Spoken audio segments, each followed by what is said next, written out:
ওকে, আমরা কি ক্লাস শুরু করে দিচ্ছি? হ্যাঁ, আমরা কোনো ধরনের ইন্ট্রো বাদ দিয়ে ডিরেক্ট ক্লাসে চলে আসি। এতদিন আমরা HTML, CSS, সংলগ্ন রেসপন্সিভ, বুটস্ট্র্যাপ, ফ্রেমওয়ার্ক অনেক কিছু সম্পর্কেই দেখলাম, তাই না? এবং এগুলোর ব্যবহার করে ফটোশপ কেন কাজ করে, ফটোশপ দিয়ে কি কি করা যায় এবং আমাদের জন্য ফটোশপের জরুরতটা কোথায়, এই জিনিসগুলো নিয়েও আমরা অনেক লম্বা চড়া একটা বড় সড়ো ক্লাস করেছি, প্রায় 1 মাস হয়ে গিয়েছে। কিন্তু হ্যাঁ, এই একটা মাস ক্লাসের করার মাধ্যমে কিন্তু অ্যাটলিস্ট ওয়েব সিচুয়েশনটা কিভাবে ওয়ার্ক করে, আমরা যদি চাই একটা ওয়েবসাইট কিভাবে প্রবাবলি তৈরি করতে পারি, মেড আপ করতে পারি, সেই জিনিসগুলো কিন্তু যথেষ্ট কোনো না কোনোভাবে আমরা ক্লিয়ার হতে পেরেছি। যারা আমরা অ্যাক্টিভলি কনসেপ্টগুলো নিয়ে কাজ করেছি, কনসিস্টেন্সি ফলো করে আমরা প্রতিদিন হোমওয়ার্কগুলো করেছি, তো তাদের জন্য অ্যাকচুয়ালি কিন্তু এই কনসেপ্টটা আপাতত অনেকটা ক্লিয়ার হয়ে যাওয়ার কথা। এর পাশাপাশি আমরা কিন্তু গত ক্লাসে 16টার উপরেও পিএইচডি প্রদান করেছি, যে ফটোশপ ফাইল দেখতে অনেকটা আমরা যেটা বিটেলস দেখেছিলাম বিটেলসের মতোই, বাট কিছুটা ইজি আছে, কিছুটা হার্ড আছে, কিছুটা ব্যাকডেটেড আছে, কিছুটা আপডেটেড আছে, সবগুলোর কম্বিনেশনে আমরা 16টা পিএইচডি দিয়েছিলাম, যেগুলো আপনাদের লার্নিং পাথে অনেকটা হেল্প করবে। ঠিক আছে, তো আমি বলবো এগুলো কোনো কারণে যেন মিস না হয়, প্রবাবলি এগুলো যেন ফুলফিল করা হয় কোর্স শেষ হওয়ার আগে।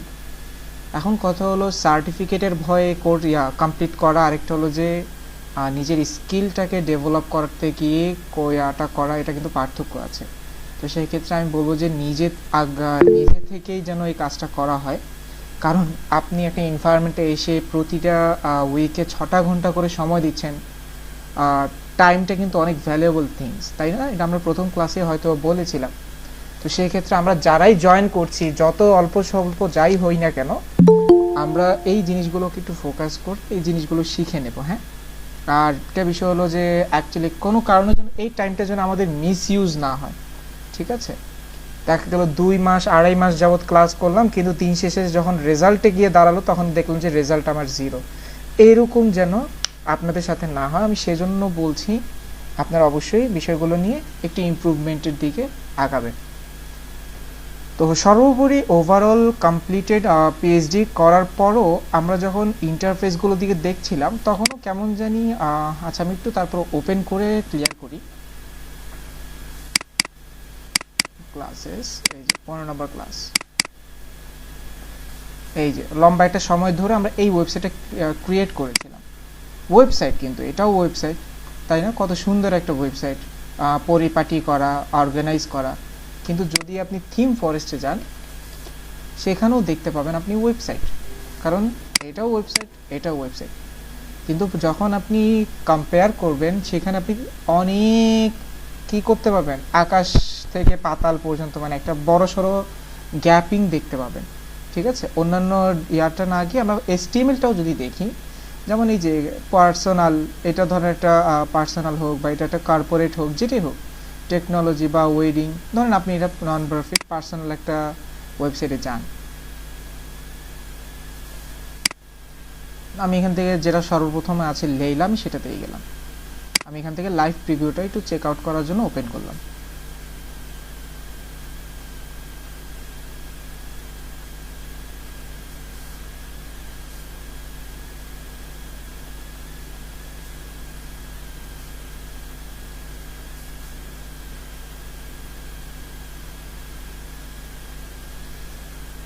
ওকে, জলদি আয়।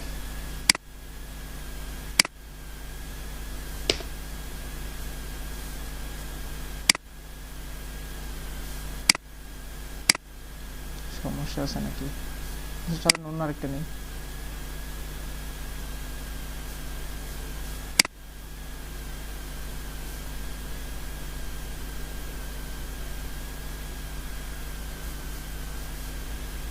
ওকে, এই যে ওয়েবসাইট কিন্তু আসতেছে, এখনো আসে নাই, আপলোড হচ্ছে, আসুক, আসতে দিলে আসুক।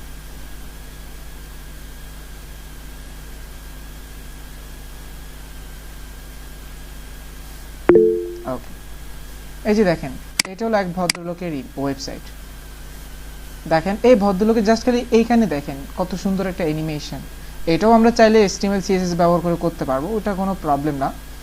এখান থেকে আমরা একটা এই যে এটা একটা লাইভ প্রিভিউ দেখি। এই যে দেখেন এটা একটা অ্যানিমেশন, যে এটার মাধ্যমে কিন্তু সে আপনাকে বোঝাচ্ছে লোডিং হচ্ছে, একটু ওয়েট করেন, তাই না? তাহলে কিন্তু এরকম অ্যানিমেশন দেখার মাধ্যমে আপনি কিন্তু একটা এনশিওর হবেন যে ফাইল লোডিং হচ্ছে। কিন্তু আমার এটা যদি সাদা থাকে, কারণ আপনি যদি এটা লোড করেন দেখবেন যে এটা সাদাই পড়ে থাকবে। এখন কথা হলো এটার মধ্যে একটা তফাৎ আছে। দ্বিতীয়ত এই যে দেখেন অ্যানিমেশন আছে। এখন কথা হলো ওরটাও ওয়েবসাইট, আমারটাও ওয়েবসাইট, এবং দেখেন একটু পরপর কন্টেন্ট পরিবর্তন হচ্ছে।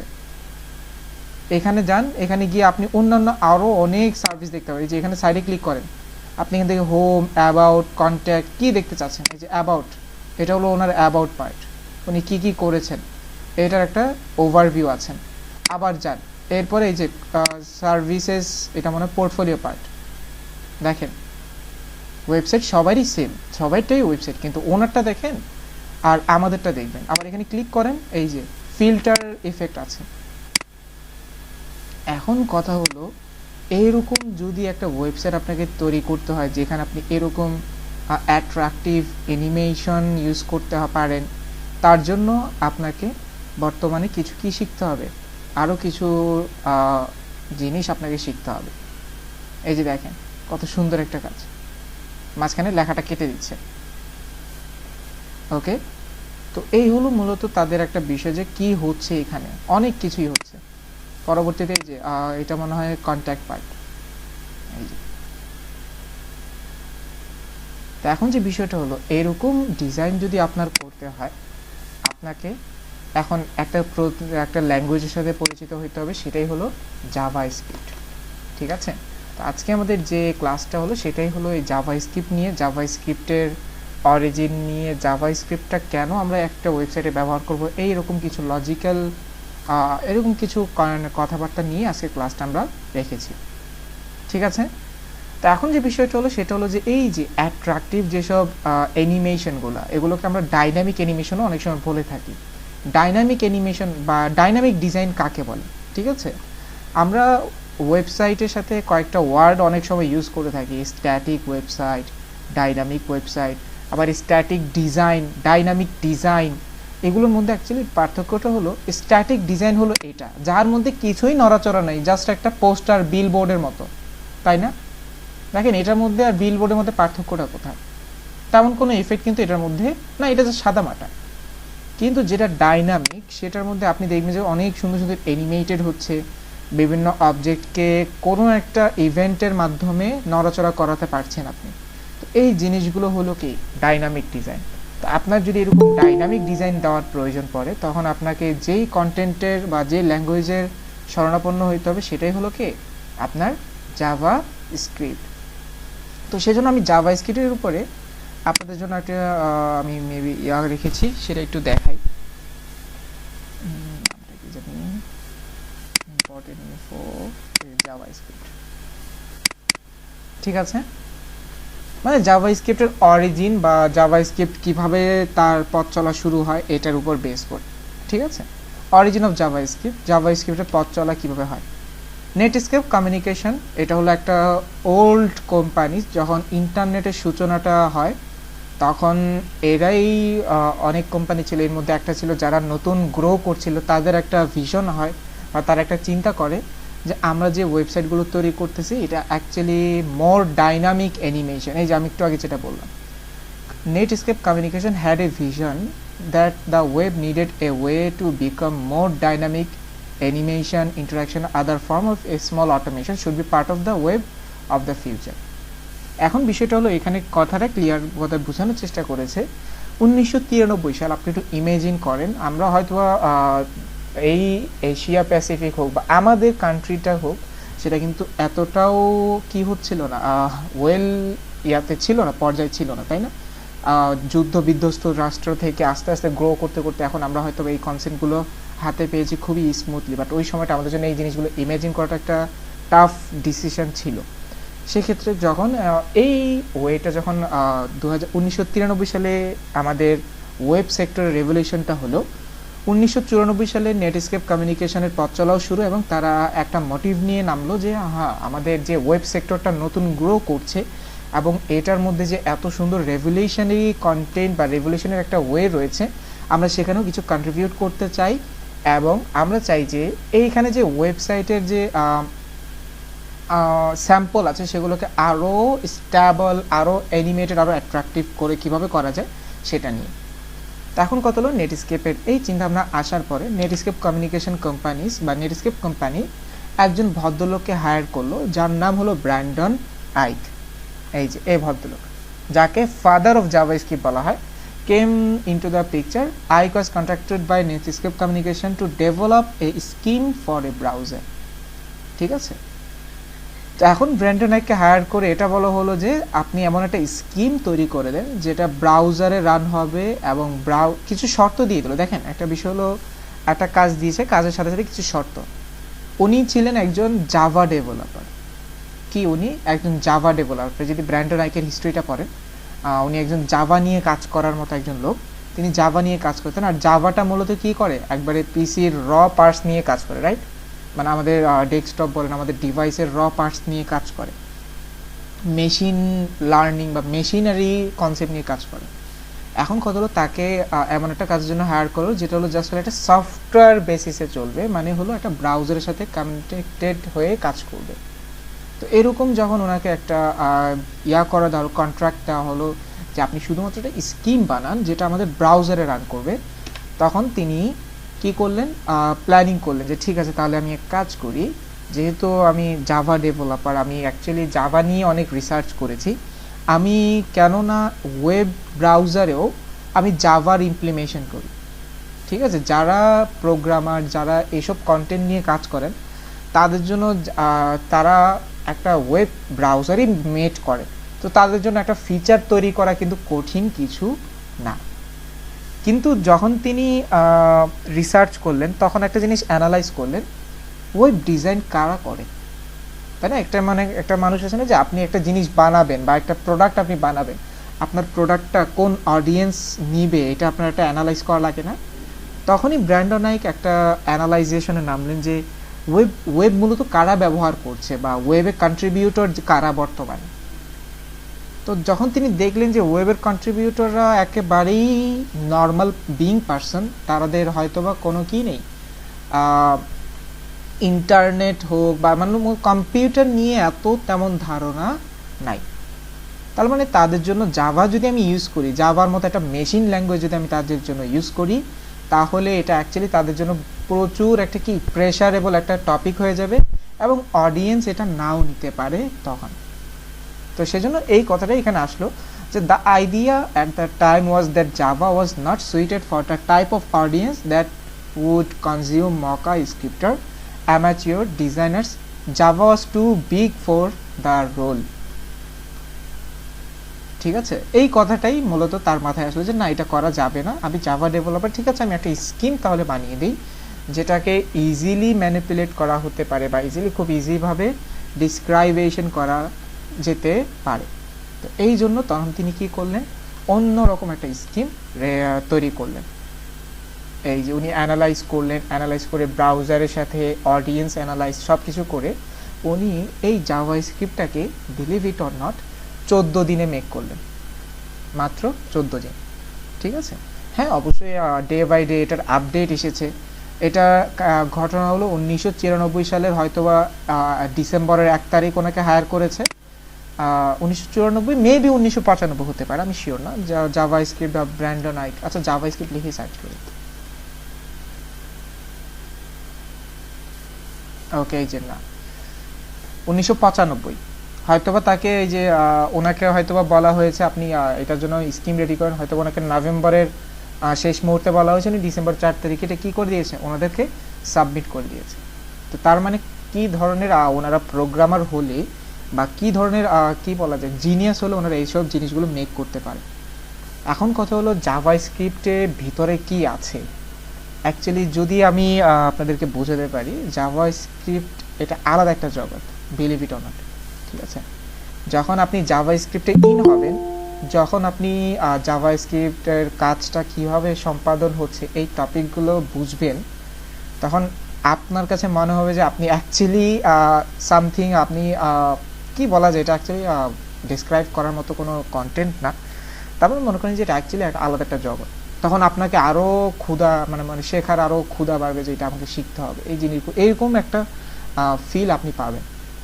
তো জাভাস্ক্রিপ্ট ডে বাই ডে হ্যাঁ অবশ্যই আপগ্রেড হয়েছে, বাট 14 দিনের একটা টার্গেট নিয়ে একটা কন্টেন্ট বা একটা স্কিম রেডি করা, একটা ওয়েবসাইট তৈরি করতে, ধরেন আপনাকে যদি আমি বলি একটা ই কমার্স সাইট তো অনেক বড়, ই কমার্স সাইট বাদ দেন, আপনি একটা নর্মাল পোর্টফোলিও সাইট 5-6টা পেজের রেসপন্সিভ সমেত করে দিবেন, সেটার জন্য কিন্তু আমি মিনিমাম হলো 6 থেকে 7 দিন সময় নিই, কিন্তু উনি একটা প্রোগ্রামিং ল্যাঙ্গুয়েজ বানাচ্ছেন মাত্র 15-14 দিনে। তো এটা অ্যাকচুয়ালি খুবই একটা বড় সড়ো কথা, ঠিক আছে।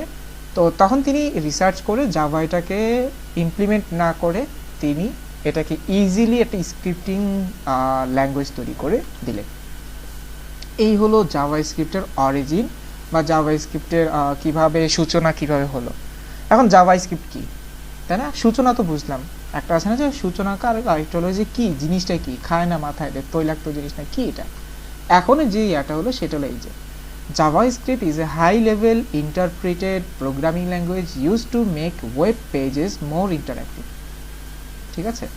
It lets you implement complex and beautiful things designed on web pages. দেখেন এখানে কিছু ওয়ার্ড নতুন আপনাদের সাথে পরিচিত হতে হচ্ছে। সেটা হলো number 1 high level, number 2 interpreted. এই দুটো ওয়ার্ড কি অ্যাকচুয়ালি, আপনি যখন কোনো ল্যাঙ্গুয়েজ শিখেন সেই ল্যাঙ্গুয়েজের একটা ধাপ থাকে, ঠিক আছে?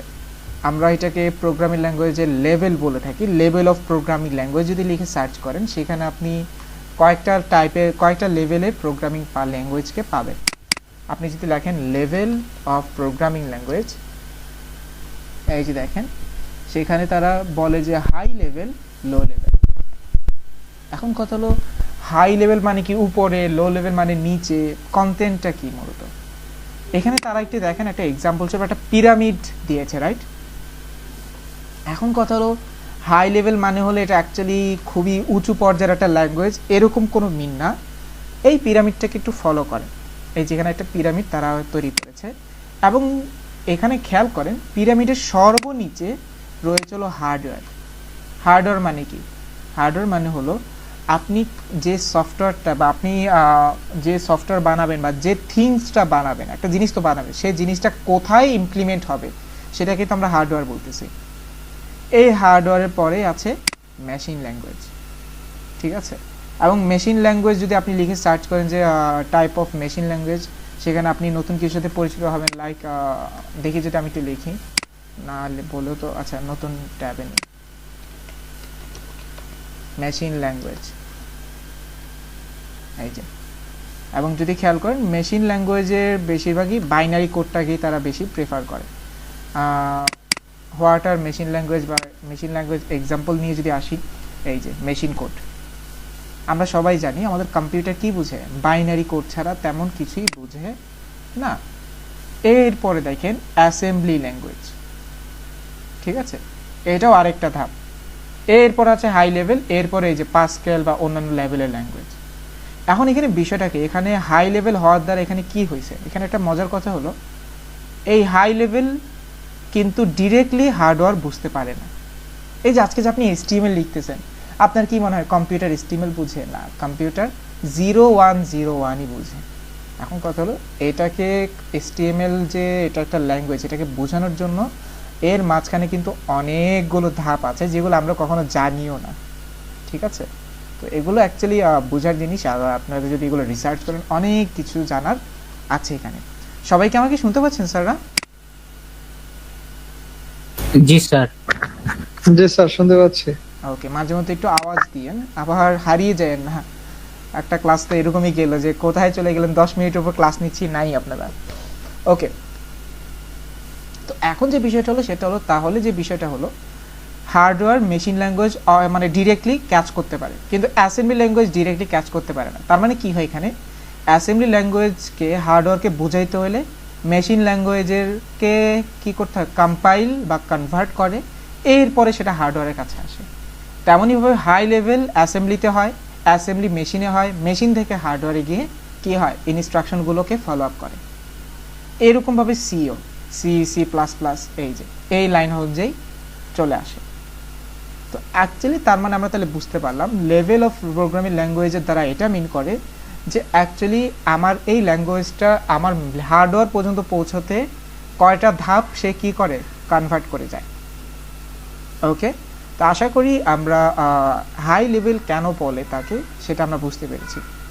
ইন্টারপ্রিটেড মানে কি, চলেন এটা আমি একটু সার্চ করি। ইন্টারপ্রিটেড মিনিং,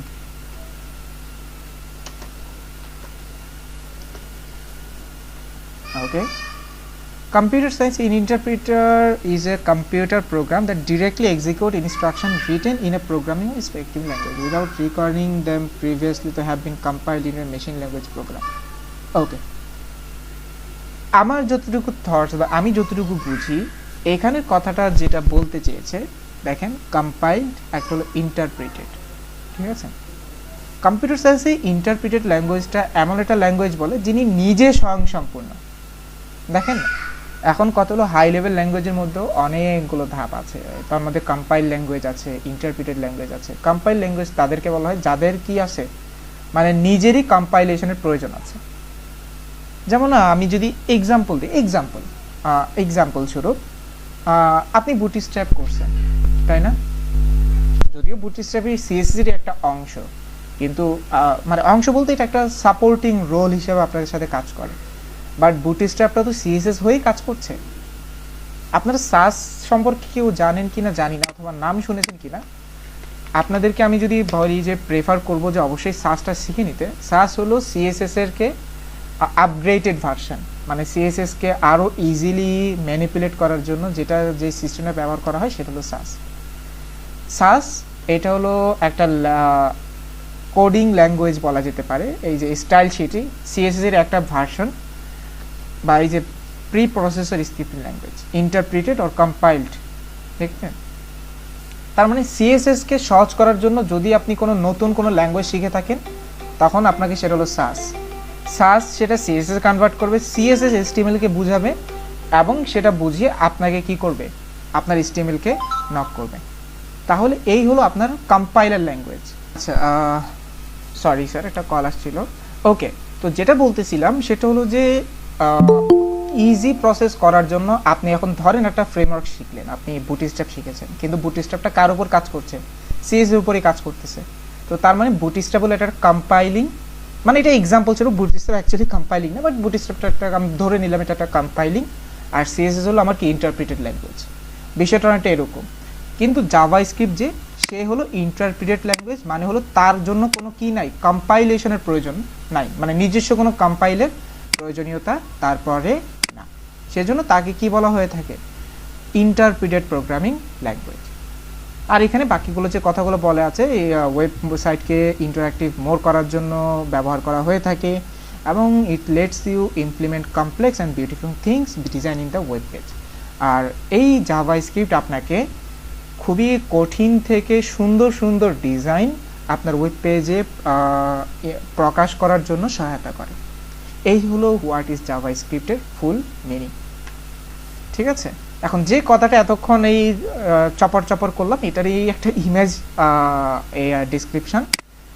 আপনি মূলত কোডিংটা লেখেন, এই কোডটা এই কোডটা ইন্টারপ্রিটেড হয়, বাইনারি কোডে গিয়ে কমপ্লিটেড হয়, সব কিছু হওয়ার পর একজন ব্রাউজার তখন কি করে, এই ইমেজটা দেখতে পারে, ঠিক আছে। তো এখন কথা হলো এই হলো জাভাস্ক্রিপ্টের সম্পূর্ণ ধাপ, যেটা আমি এতক্ষণ আলোচনা করলাম। এখন এটা একটা কনফিউশন আপনাদের মধ্যে কাজ করতে পারে। আচ্ছা, আরেকটা কল আসছে, তো আমরা যেখান থেকে ছিলাম সেখান থেকে আবার কন্টিনিউ করি। এর আগের যেটা ছিল সেটা হলো জাভাস্ক্রিপ্ট কাকে বলে, জাভাস্ক্রিপ্ট কীভাবে কাজ করতেছে আমাদের ওয়েব সেক্টরে বা ওয়েব ব্রাউজারে, সেটা আমরা আলোচনা করলাম। এখন আমাদের সবার মনে একটা কোয়েশ্চেন থাকতে পারে, যেহেতু জাভাস্ক্রিপ্টের জনক হলেন একজন জাভা ডেভেলপার, আবার নামটাও প্রায় অনেকটা কাছাকাছি, সেজন্য অনেকের মধ্যে কোয়েশ্চেন থাকে যে জাভাস্ক্রিপ্ট কি জাভারই কোনো অংশ কিনা, বা জাভাই কিন্তু এটার একটা স্ক্রিপ্ট করা হয়েছে, এরকম কি কোনো বিষয় কিনা। এইটাই আর কি এখানে কনফার্ম করা হচ্ছে যে scripting language are not Java, JavaScript কোনো জাভার কোনো অংশ নয়। এখানে যেটা ক্ল্যারিফাই করে বলে দেওয়া হচ্ছে, JavaScript has nothing to do with Java, তাহলে এটা বলা জাভা হিসেবে বলা হয় কেন? এটাও একটা গুড কোয়েশ্চেন যে ভাই জাভার সাথে কোনো সম্পর্ক নেই, তাহলে জাভার সাথে নামকরণ করে এটাকে ডাকা হয় কেন? ঠিক আছে, এখন কথা হলো এই কোয়েশ্চেনের আনসারটা যদি আমি একটু বলি, সেটা হলো যে জাভা স্ক্রিপ্টের প্রাথমিক পর্যায়ে জাভার নাম ছিল হলো মকা। জাভার প্রথম নাম কি ছিল? মকা। পরে তার পরবর্তীতে তারা লাইভ স্ক্রিপ্ট নামে জাভা স্ক্রিপ্টের নামকরণ করতে চেয়েছিল, কিন্তু ওই সময়টা জাভা প্রচুর প্রচলন ছিল। ঠিক আছে, প্রচুর, মানে এক প্রকার, মানে এখন তো সবাই ধরেন একটা ল্যাঙ্গুয়েজ যেটা আপনি বেশি শুনে থাকেন, ওই সময়টাই জাভার নামটা সবার মুখে মুখে থাকতো।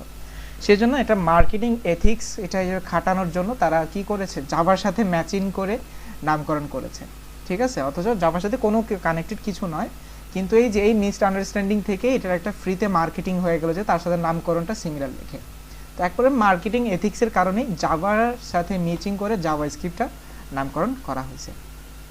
এখন কথা হলো জাভা স্ক্রিপ্টের মধ্যে এখানে কি কি করতে পারে। এই যে JavaScript runs in a browser, দেখেন এখানে একটু আগে বললো JavaScript is A programming language, তাই না? এই যে কোথায় ছিল, ডিলিট করে ফেললাম। আচ্ছা, what is JavaScript? JavaScript is a কি ছিল জানি, interpreted high level programming language. তো যখন কোনো প্রোগ্রামিং ল্যাঙ্গুয়েজ আমরা কথা বলি, বা যখনই কোনো প্রোগ্রামিং ল্যাঙ্গুয়েজের এক্সিকিউশন নিয়ে আমাদের মাথায় কোনো কোয়েশ্চেন আসে, তখন কিন্তু একটা জিনিস কমন চলে আসে, সেটা হলো যেহেতু এটা প্রোগ্রামিং ল্যাঙ্গুয়েজ, তাহলে নর্মাল কম্পিউটার অপারেটিং সিস্টেমে এটা কাজ করবে না। আপনারা যারা কোনো ধরনের প্রোগ্রামিং ল্যাঙ্গুয়েজের সাথে কানেক্টেড, তারা হয়তো বা রিলেট করতে পারেন। আমি পিএইচপি নিয়ে কাজ করি, পিএইচপি নিয়ে কাজ করা কিন্তু নর্মাল কম্পিউটারে কিন্তু পিএইচপি নিয়ে কাজ করা যায় না। যেমন এই যে আপনি আজকে index.html এখানেই তৈরি করে ফেলছেন, তাই না? কোনো সমস্যা নেই, কিন্তু অ্যাজ ইউজুয়াল এরকমভাবে কী করা যায় না, ফাইল তৈরি করা যায় না। তো এটা হলো প্রবলেম। প্রবলেম না, এটা অ্যাকচুয়ালি প্রতিটা প্রোগ্রামিং ল্যাঙ্গুয়েজের একটা নিজস্ব ডিমান্ড থাকে। তো এখন কথা হলো জাভাস্ক্রিপ্ট এমনই একটা প্রোগ্রামিং ল্যাঙ্গুয়েজ যে কিনা নর্মালি আপনার পিসিতেও কাজ করবে। এই যেটা বলতেছে, JavaScript can execute not only in the browser but also the server and any device which is a JavaScript engine. শুধুমাত্র আপনার স্ক্রিনে কাজ করে বা আপনার ব্রাউজারে শুধুমাত্র এক্সিকিউট করবে এরকম কোনো শর্ত জাভাস্ক্রিপ্টের জন্য নাই, বরং জাভাস্ক্রিপ্ট অন্যান্য সেক্টরেও কাজ করে নাম্বার ওয়ান, এবং এর পাশাপাশি যেসব ডিভাইসে জাভাস্ক্রিপ্টের ইঞ্জিন কাজ করবে সেখানেও জাভাস্ক্রিপ্ট সাপোর্ট করবে। এখন আপনাদের মাথায় একটা কোয়েশ্চেন আসতে পারে যে ভাইয়া জাভাস্ক্রিপ্ট ইঞ্জিন সাপোর্ট করে, এটা মানে কি? এটাকে সহজ ভাষায় যদি আমি বলে দিই, যে ডিভাইসে ব্রাউজার রান হবে সেই ডিভাইসে কি চলবে, জাভাস্ক্রিপ্ট রান করবে। ঠিক আছে, এটা হলো একেবারে সহজ সাবলীল হিসাব, যে ওয়েবসাইটে কি, মানে যে ডিভাইসে ব্রাউজার চলবে সেই ডিভাইসে কি আছে, জাভাস্ক্রিপ্ট রান করবে। ওকে ওকে, এখন এখানে জাভাস্ক্রিপ্টের পপুলারিটি দেখানোর জন্য একটা স্ক্রিনশট নেওয়া আছে, সেটা হলো যে মোস্ট পপুলার টেকনোলজি, সেটা হলো 2014 আপডেট, এবং 2014 থেকে নাও অন পর্যন্ত এই যে দেখেন অন্যান্য প্রোগ্রামিং ল্যাঙ্গুয়েজ থেকে জাভাস্ক্রিপ্টের ডিমান্ড প্রায় 66% বেশি, মানে 66% ডেভেলপাররাই কি করেন, জাভাস্ক্রিপ্টকে পছন্দ করেন এবং তাকে নিয়ে কাজ করেন। তাহলে বুঝতে পারছেন যে জাভাস্ক্রিপ্ট কেন এতটা পপুলার। আচ্ছা, মানে জাভাস্ক্রিপ্ট কতটা পপুলার, এখন কেন কোয়েশ্চেন আসতে পারে যে ভাই জাভাস্ক্রিপ্টের মধ্যে কি এমন আছে অন্যান্য প্রোগ্রামিং ল্যাঙ্গুয়েজ যা দিতে পারতেন সেটা জাভাস্ক্রিপ্ট দিতে পারতেছে। এই যে এই কোয়েশ্চেনটা হলো what can JavaScript do, JavaScript কী কী করতে পারে। এই যে দেখেন এখানে 4টা ডিভাইস বলেন বা 4টা সিস্টেম বলেন আপনি এখানে দেখতে পাচ্ছেন। Number one, web application. Web application আর ওয়েবসাইটের মধ্যে পার্থক্য কী, তাই না? ওয়েব অ্যাপ বা ওয়েব সফটওয়্যার, বা এই যে what is the difference between app and software. তো এই জিনিসগুলোর যদি ডিফারেন্সে আসে তাহলে অনেক কিছুই মিনিং আছে, বাট ওগুলোতে আমি না যেয়ে ওয়েব অ্যাপস কাকে বলে, তার মানে ওয়েব অ্যাপ্লিকেশন ম্যানেজার নামেও কিছু একটা আছে। সেটা কি, সেটা হলো ওয়েব অ্যাপ্লিকেশন বা ওয়েব অ্যাপস মানে হলো এমনই কোনো কন্টেন্ট বা এমন কোনো সার্ভিস যেটা ডাটা আদান প্রদান করে। তার মানে একটা ওয়েবসাইট ডেভেলপমেন্টকেই কি বলা হয়, ওয়েব অ্যাপ্লিকেশন, বা ডেভেলপ করা একটা ওয়েবসাইটকে ওয়েব অ্যাপ্লিকেশন বলা হয়। যেমন আজকে ফেসবুক, এটা একটা ওয়েব অ্যাপ্লিকেশন যদি আপনি ওয়েবে ব্রাউজ করেন। আজকে আপনি কি উইক দেখতেছেন? ধরেন আপনি আজকে আপনি ওই যে কি বলে আমাদের যে গভর্নমেন্টের যেসব ওয়েবসাইটগুলো আছে, বা আপনি আজকে একটা রেজাল্ট শিট দেখতেছেন, এই রেজাল্ট শিট আপনি ডাটা দিচ্ছেন, সেই ডাটা রেসপন্ড আকারে আপনাকে কি করছে, রেসপন্ড করছে। এটাও একটা ওয়েব অ্যাপ্লিকেশন। তার মানে হলো ডেভেলপমেন্টেও জাভাস্ক্রিপ্ট আমাকে সহায়তা করতে পারে। এরপরে ডিজাইনও তো করতে পারে, এই যে 4 নাম্বার যে সিনারিওটা আছে ডিজাইন, কিন্তু এর মাঝখানে দুইটা দেখেন, জাভাস্ক্রিপ্ট দিয়ে স্মার্ট ওয়াচেরও বিভিন্ন ধরনের ফিচার ফাংশন কল করা যেতে পারে। নাম্বার 3-এ আছে গেমসও তৈরি করা যেতে পারে জাভাস্ক্রিপ্টকে ব্যবহার করে। ঠিক আছে, এখন কথা হলো জাভাস্ক্রিপ্ট দিয়ে গেমস তৈরি করা যায় মানেটা কি? মানেটা হলো জাভাস্ক্রিপ্ট দিয়ে স্মল স্কেল গেম তৈরি করা যায়। ঠিক আছে, আমি এখানে লিখলাম them that R created in JavaScript.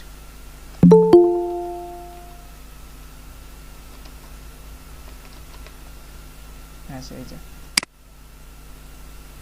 এখানে যতগুলো গেম দেখতে পাচ্ছেন সেগুলো সবগুলোই কি জাভাস্ক্রিপ্ট দিয়ে তৈরি। ঠিক আছে, এই যে টিকট্যাক-টো, পরবর্তীতে breakout, snake game, rock paper scissor game, mines wiper game, little academy alchemy game, এরকম অনেক গেম আছে যেগুলো স্মল স্কেল গেম বলা হয়। ঠিক আছে, ভারী গেম নয়, স্মল স্কেল। ঠিক আছে, মানে যেগুলোর মধ্যে খুবই স্বল্প গেম, মানে বাট খুবই এন্টারটেইনিং, এরকম গেম জাভাস্ক্রিপ্ট দিয়ে তৈরি করা পসিবল। ঠিক আছে, তো তার মানে হলো জাভাস্ক্রিপ্ট এত জায়গায় কাজ করতেছে, তার মানে এটার পপুলারিটির মেইন একটা পার্টও কিন্তু এটা যে জাভাস্ক্রিপ্ট দিয়ে এখন বর্তমান সময়ে যে কোনো ডিভাইসের যে কোনো ফাংশন লেখা যায়। আজকে এই যে আপনি যে ভিএস কোড ইউজ করছেন, মজার বিষয়টা কি জানেন? ভিএস কোডের একটা ভার্সন আছে যেটা জাভাস্ক্রিপ্ট দিয়ে তৈরি। ঠিক আছে, ভিএস কোডের মধ্যে আপনি যেসব অ্যাডঅনস ইউজ করেন সেগুলোর বেশিরভাগই জাভাস্ক্রিপ্ট দিয়ে তৈরি। বিলিভ করা যায়, মানে একটা কম্পিউটার সফটওয়্যার সেটাও জাভাস্ক্রিপ্ট কাজ করতেছে। মোবাইল অ্যাপ্লিকেশন, এই যে নেটিভ অ্যাপস নামক একটা টপিক আছে, এই যে নেটিভ অ্যাপ আপনি যদি রিসার্চ করেন, NATIV নেটিভ অ্যাপস, এই যে এই নেটিভ অ্যাপ্লিকেশনগুলো কি দিয়ে তৈরি করা হয়? জাভাস্ক্রিপ্ট দিয়ে তৈরি করা হয়। এর পরবর্তীতে মোবাইল অ্যাপসের কথা তো বলে ফেললাম, এছাড়াও গেমস, এই যে দেখেন এখানে তো সাজেশন তারা বলতেছি কি কি করা যায়। তো এই একটা মাত্র কারণ জাভাস্ক্রিপ্ট সবকারে কি পপুলার, কারণ সে সবগুলো ডিভাইসেই কাজ করতে পারে। ঠিক আছে, এখন কোয়েশ্চেন আসে যে ভাই ধরে নিলাম, দেখেন আমি এখন একটা কথা যদি বলি, একটা ওয়েবসাইট বানাবো, আমি HTML ব্যবহার করব। তো HTML ব্যবহার করার রুলস রেগুলেশন একরকম। একটা ওয়েব অ্যাপ্লিকেশন বানাবেন তখন আপনাকে PHP ব্যবহার করতে হবে, প্রোগ্রামিং ল্যাঙ্গুয়েজের সহায়তা নিতে হবে। প্রোগ্রামিং ল্যাঙ্গুয়েজের সেট আপ ডিফারেন্ট, কাজ কীভাবে করে কোয়েশ্চেন থাকে না যে ভাই অ্যান্ড্রয়েড সে অ্যাপস বানাইতে পারে, বুঝলাম। একটা সফটওয়্যার বানাইতে গেলে আপনাকে জাভা শিখতে হয়, অ্যান্ড্রয়েডের বিভিন্ন ফিচার সম্পর্কে জানতে হয়, সে কেমনে বানাইতে পারে? তার মানে হলো একটা ল্যাঙ্গুয়েজ সব দিকে সাপোর্ট করতে পারতেছি কিভাবে?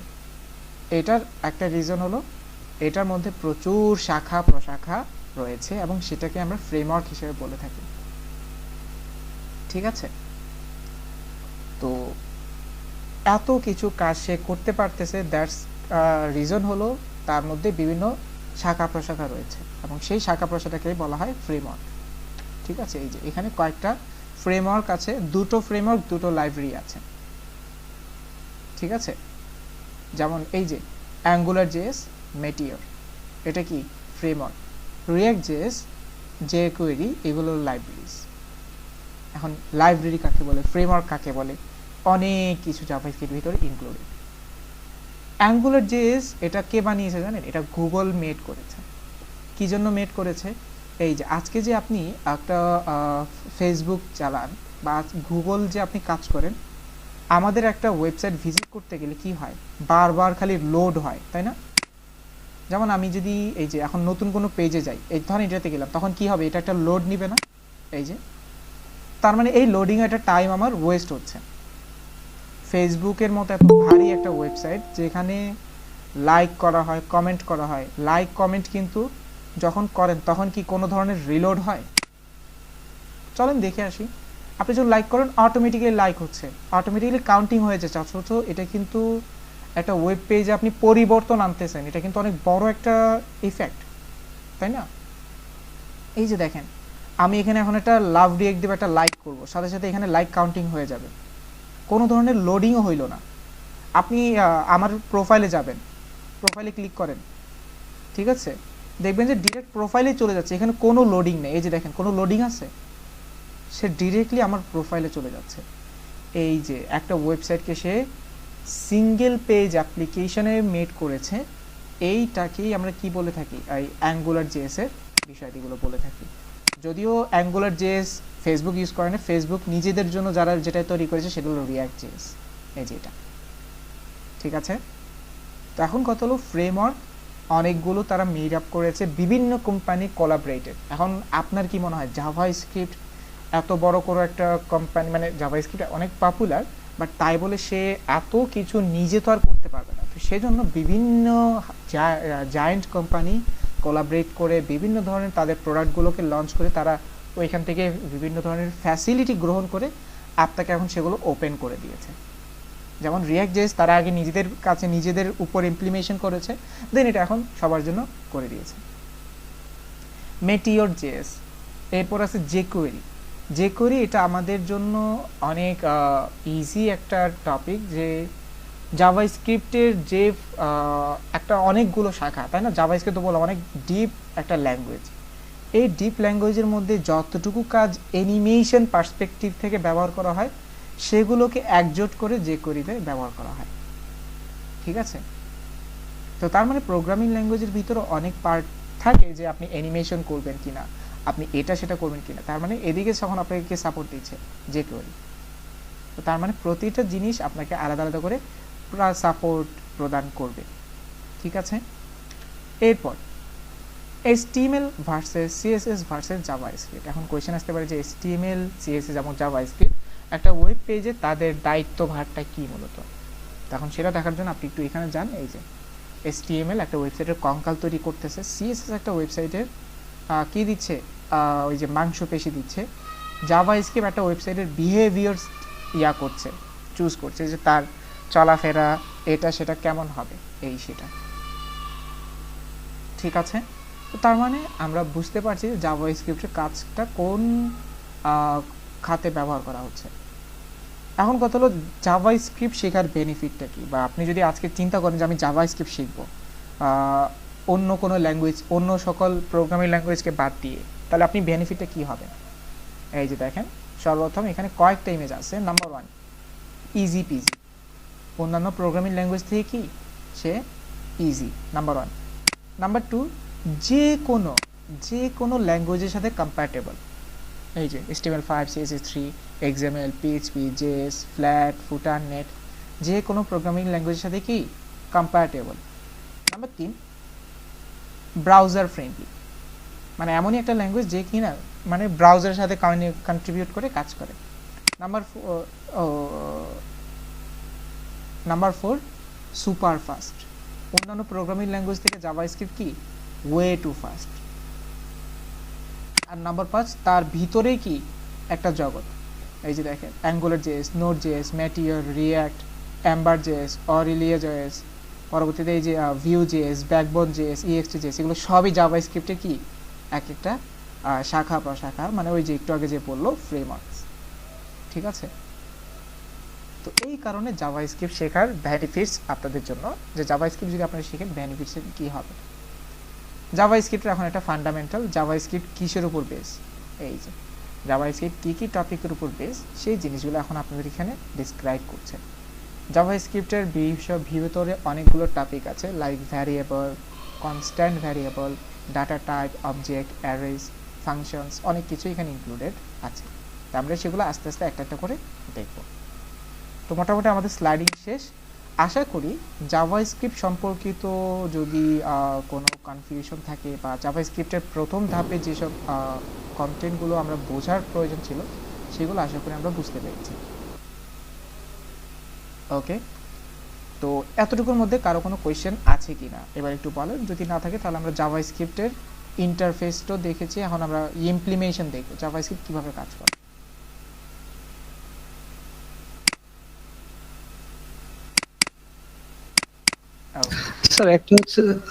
স্যার একটা হচ্ছে লাইব্রেরি আর একটা যেন কি বলেন, মানে এই দুইটার ফ্রেমওয়ার্ক। হ্যাঁ, লাইব্রেরি আর ফ্রেমওয়ার্কটা কনফিউশন। আরেকবার।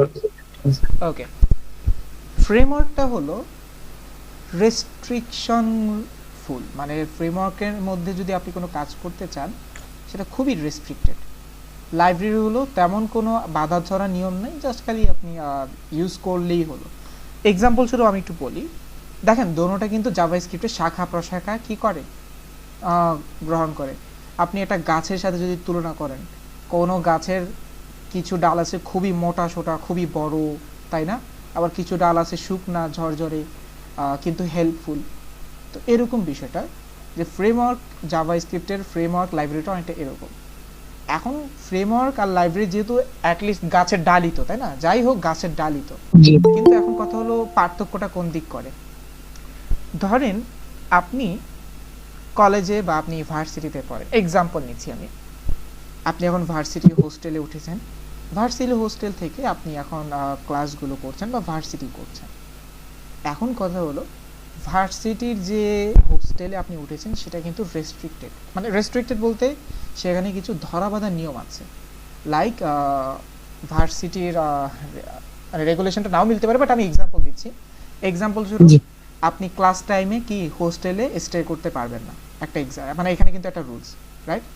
এরপরে ক্লাস করেন বা না করেন হোস্টেলে থাকতে পারবেন না। খাবার টাইম টু টাইম খাইতে হবে, মানে খাবারটার ব্যাপারে কি করা যাবে না, আপনার জন্য বিকাল 4টায় দুপুরে খাবার দিবে এরকম হবে না।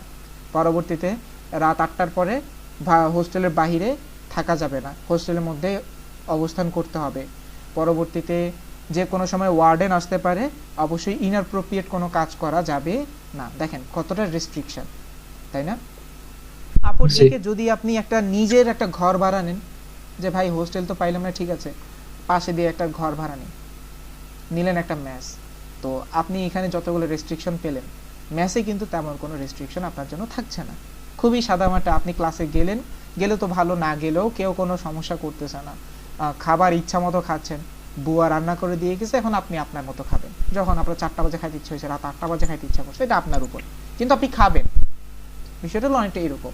ফ্রেমওয়ার্ক আর লাইব্রেরি কন্টেন্টটা অনেকটা এরকম।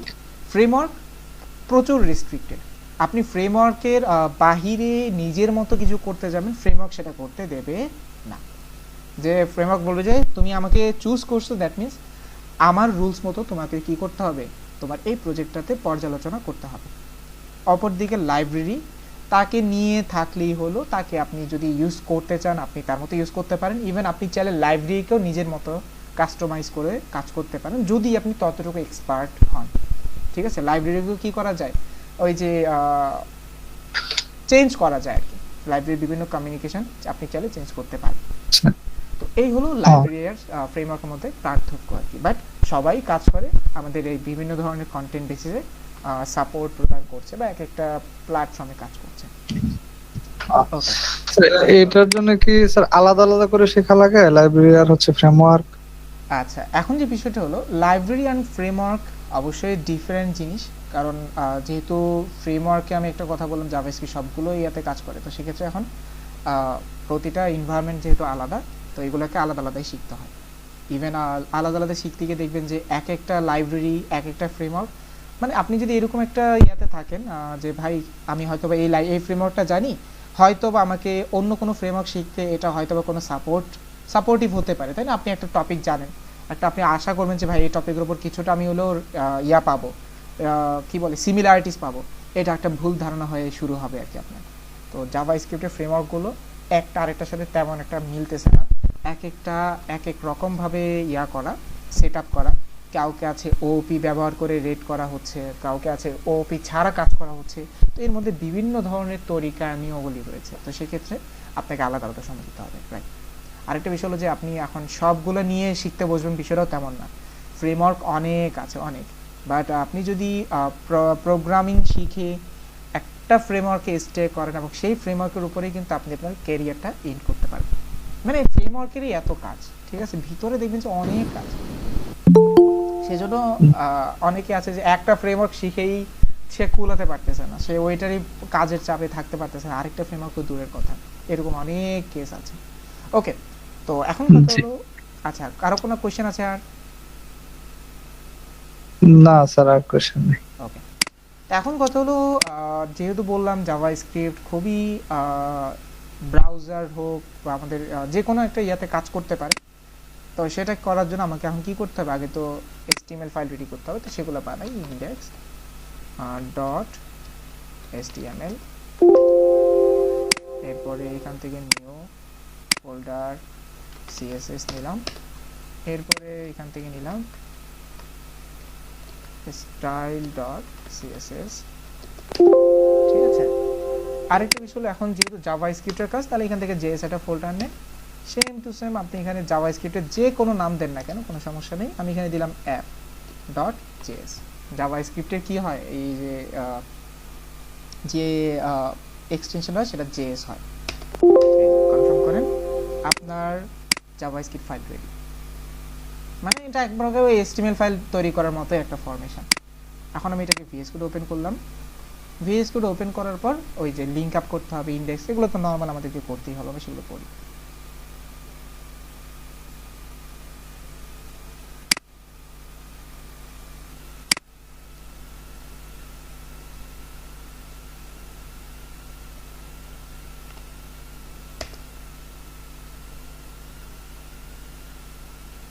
ওকে, এখানে ধরেন লিঙ্ক আপ করে দেই।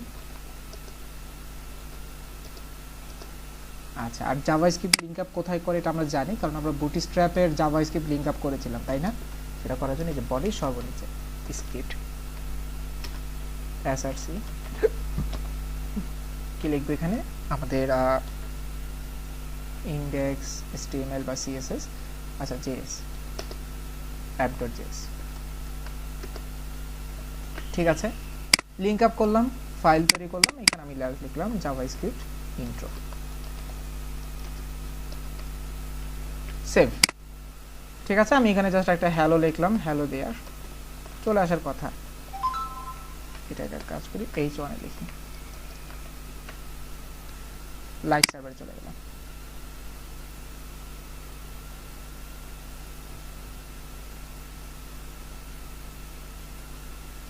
ওকে, হ্যালো দেয়ার চলে আসে। ওকে, তো এখন যে বিষয়টা এখানে হলো সেটা হলো যে হ্যালো দেওয়ার লিখলাম, কোনো সমস্যা আমার নাই। তো চলেন এখন জাভা স্ক্রিপ্টে কিছু লিখি। তো জাভা স্ক্রিপ্ট ফাইলটা ওপেন করলাম। এখন কথা হলো জাভা স্ক্রিপ্ট সর্বপ্রথম rules, Java script case sensitive.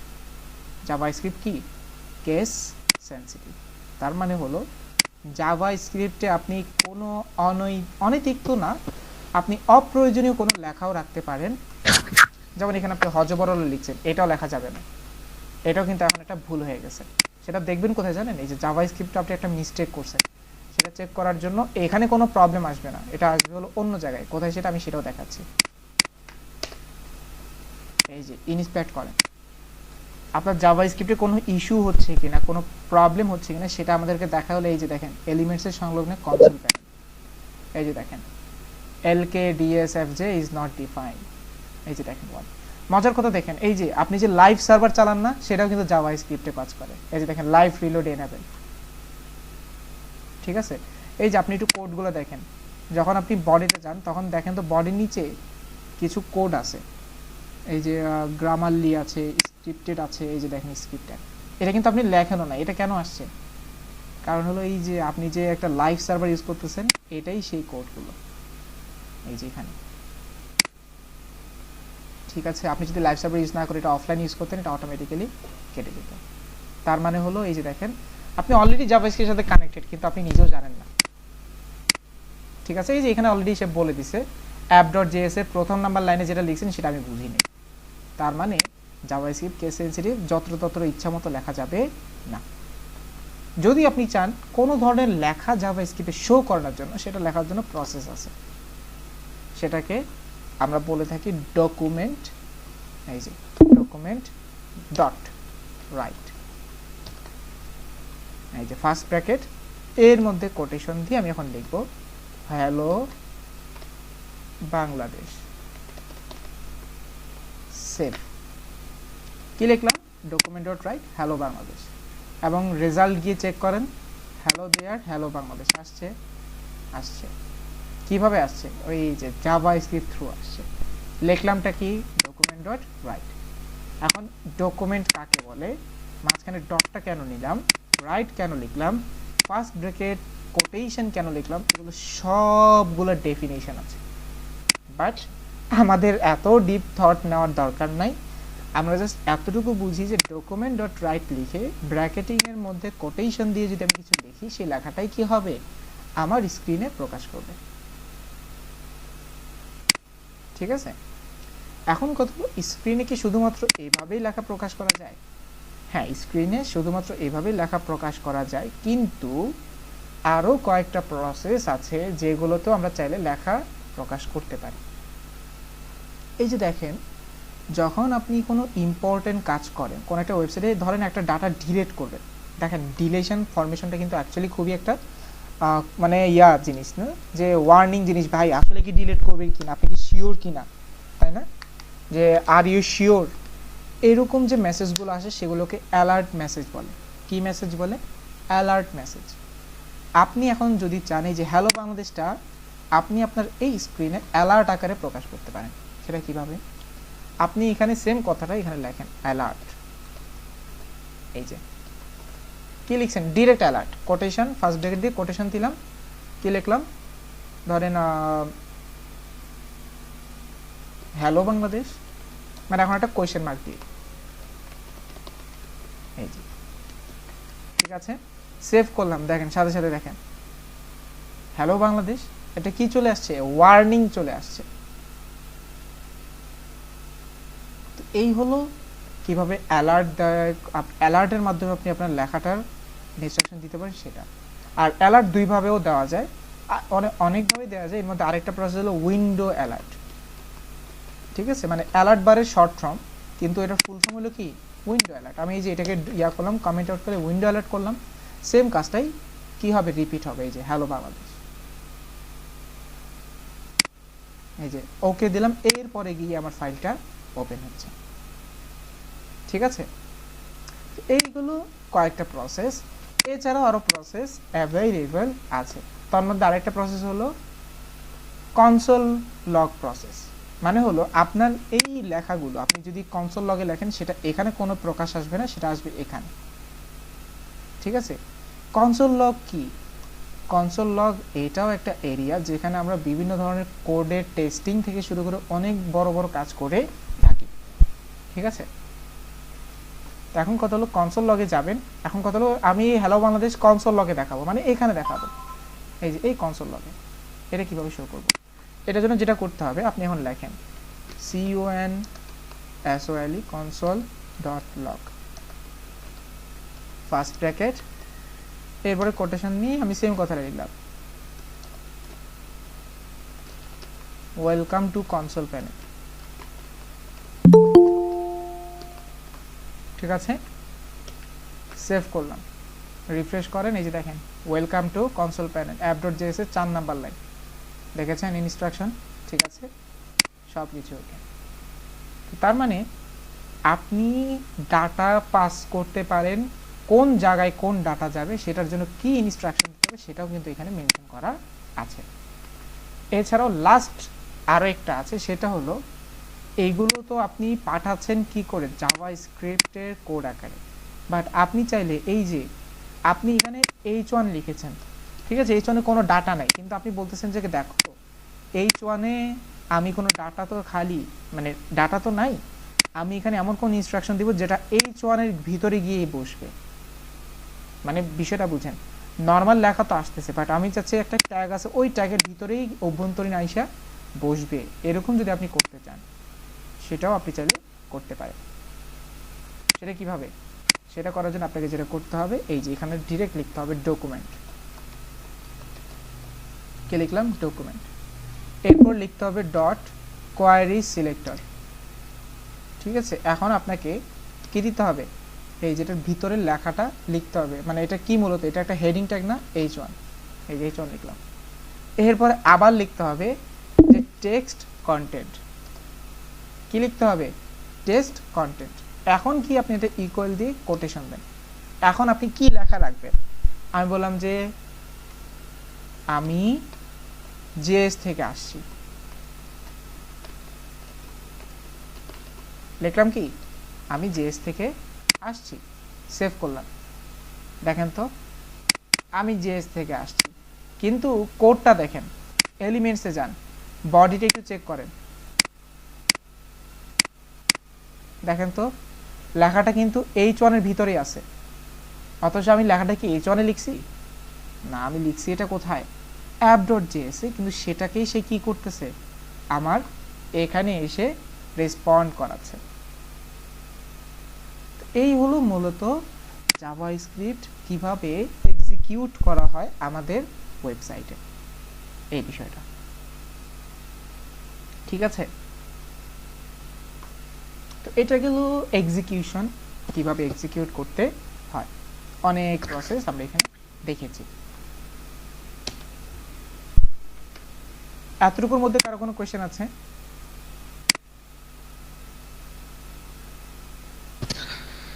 আর এগুলো তো উল্টা পাল্টা লাগতেছে সব। যেহেতু জাভাস্ক্রিপ্টের একটা এটা একটা নর্মাল ক্লাস, মানে এটা জাস্ট খালি আপনাদের সাথে ইন্ট্রো করানো, পরিচিতি, তাই না? এটার জন্য একটু আনইজি লাগতে পারে, বাট এই বিষয়গুলো অ্যাকচুয়ালি জানাটা অনেকটাই গুরুত্বপূর্ণ আপনাদের জন্য। স্যার এই ফার্স্ট ব্র্যাকেটের ভিতরে কোটেশনটা কি অটোমেটিক আসে নাকি কিবোর্ডে প্রেস করে দিতে আমি হবে? প্রেস করিনি, এটা প্রেস করতে হবে, আমি করি। আমি মনে অনেক ফাস্ট করি, তার মানে আপনাদের কাছে মনে এটা অটোমেটিক হয়, তাই না? ওকে, ঠিক আছে। এবার এটা গেল এক্সিকিউশন। এখন আসি এক্সিকিউশনের প্রকারভেদ ডিফারেন্ট করে আসি। ধরেন আমি এখন এই চারটা বাদ দিয়ে আমি শুধু এই document.write-কে নিয়ে আসলাম, ঠিক আছে। আমাদের CSS এ ভ্যারিয়েবলের কথা মনে আছে? আমরা ভ্যারিয়েবলের মধ্যে কালার রেখে দিতাম, ওই কালারগুলো আমাদের যেখানে লাগতো ভ্যারিয়েবলকে কল করতাম, কালারগুলো প্রেজেন্ট হয়ে যেত, রাইট? আমরা CSS এর রুট ভ্যারিয়েবলের কাজ দেখেছি না সবাই? মনে আছে কার কার? যে দেখছি। ওকে, না দেখলে আমি আরেকবার দেখিয়ে দিই কিসের কথা বলতেছি। এই যে স্টারলোড CSS যান, হচ্ছে আমরা একটা কালার করে নিতাম আর কি, কাস্টম কালার বানায় নিতাম আর কি। এই যে, তাই না? জি। এখন এটা করার দ্বারা ফায়দা কি হইতো, আমাকে আর কালার কোডগুলো মনে রাখার প্রয়োজন হইতো না, আমি জাস্ট খালি নামটা মেনশন করতাম, যেখানে দরকার সেখানে নাম মেনশন করলেই আমাকে কালারটা সে প্রোভাইড করত। এটা হলো CSS ভ্যারিয়েবল। আপনি এরকম মানে এরকম ইনফরমেশন বা এরকম ডাটা আপনি জানেন বারবার রিপিট হবে। এখন কথা হলো আপনি এটাও জানেন এই ডাটাটা কি এডিটেবলও হইতে পারে। তার মানে ধরেন একটা ওয়েবসাইটে আপনি 2000 কোড করছেন জাভাস্ক্রিপ্টের, সেই 2000-এর মধ্যে এখন 10 জায়গায় এই জায়গাটা কোডটা করা আছে। এখন আপনি ডিরেক্ট লিখলে সেটা তো কাস্টমাইজ করা পসিবল না, খুঁজে বের করতে হবে যে ভাই কোথায় কোথায় করলাম। সেই জন্য এই কাজগুলো আপনি চাইলে ভ্যারিয়েবলের মাধ্যমে করতে পারেন। সেটার জন্য আপনি এখন ভ্যারিয়েবল তৈরি করতে হবে। ভ্যারিয়েবল তৈরি করার জন্য সেম কনসেপ্ট var, ঠিক আছে। আমাদের এখানে যেমন কি লেখা লাগতো, ওই যে রুট লেখা লাগতো, এখানে লেখা লাগে var। এরপরে রুটের পরে একটা নাম দেওয়া লাগতো না, যে এটা কি প্রাইমারি কালার, সেকেন্ডারি কালার কি হবে। আমি এখানে বললাম যে ধরেন ডাটা, নাম দিলাম একটা। এখন কত হলো, এই যে ইকুয়াল দিয়ে এখন এটার ভিতরে মান দিয়ে দেব যে কি ডাটা দেব। এই যে আমি এখন হ্যালো বাংলাদেশ ডাটাটা এখানে লিখে দিচ্ছি, ঠিক আছে। সেমিকোলন দিয়ে শেষ করে দিলাম। এখন আমার যেখানে লাগবে সেখানে আমি এখন কি করব, এক্সিকিউট করব। কি করে, এই যে রাইট,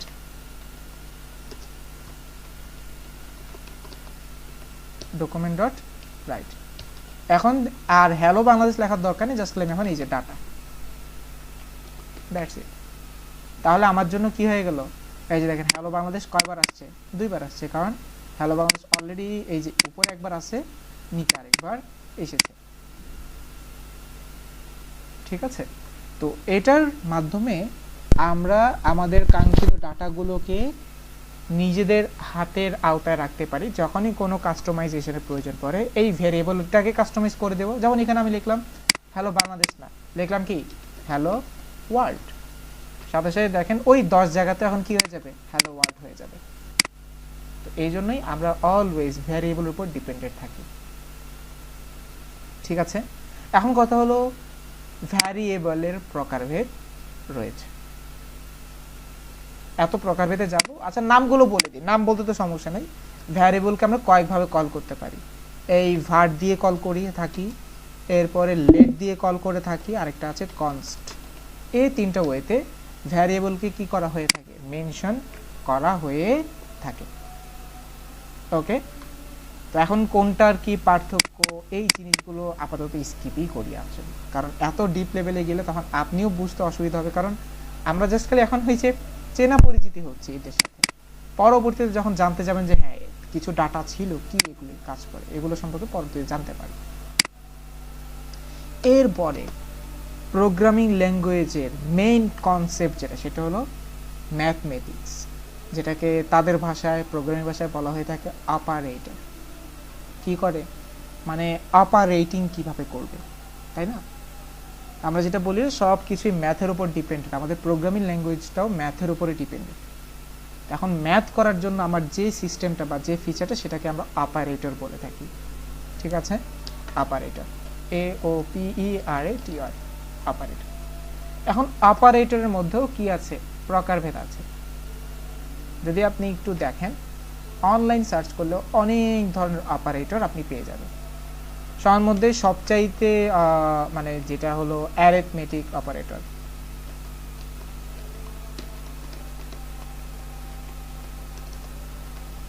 অ্যারিথমেটিক অপারেটর কি, ওই যে যোগ বিয়োগ গুণ ভাগের কাজটাকে কি বলা হয়, অ্যারিথমেটিক অপারেটর বলা হয়। যোগ বিয়োগ গুণ ভাগ। তো গুণ লেখার জন্য মূলত স্টার ইউজ করা হয়, আর ভাগ লেখার জন্য এই যে স্ল্যাশ ইউজ করা হয়, আর ওই যে ভাগশেষ যেটাকে আমরা মডিউলাস বলি সেটার জন্য এই যে পার্সেন্টেজটা দেওয়া হয়। এই হলো 5টা অপারেটরের জন্য অ্যারিথমেটিক। এখন কত হলো অপারেটরের জন্য আমি একটু কনসোল প্যানেলটা ইউজ করি, হ্যাঁ তাহলে আপনাদের জন্য সহজ হবে। আমি একটু জুম করে দিলাম, এই যে একটু নিচে আসেন। ধরেন 24 যোগ 35 কত, এই যে দেখেন 25 যোগ 35 কত, 60। রেজাল্টটা আপনি দেখতে পাচ্ছেন না, এটাই হলো কি অ্যারিথমেটিক। সেম টু সেম আপনি যদি এখন এই জায়গাটায় বিয়োগ লেখেন, এই যে -10, আপনি যদি গুণ লেখেন 875, আপনি যদি ভাগ লেখেন সেটা হলো কি পয়েন্ট, আর একটা হলো ভাগশেষ কত আসবে, মডিউলাস। এই যে কারণ 25-এর মধ্যে তো 35 যায় না, মানে 25কে 35 দিয়ে ভাগ দিলে কেমন হবে, কেমন হবেই তো না। তো এই হলো অ্যারিথমেটিক। ঠিক আছে, তো এটার জন্য আমাদের তেমন কোনো মানে বেগ পাওয়াতে হয় না, এটা খুবই সহজ। কিন্তু আস্তে আস্তে যেটা সমস্যা তৈরি করে সেটা হলো অ্যাসাইনমেন্ট অপারেটর। মানে অ্যাসাইন মানে কি, এখন আমি যদি এটাকে একটু এক্সাম্পল দিয়ে আপনাদেরকে বোঝাতে চাই, ধরেন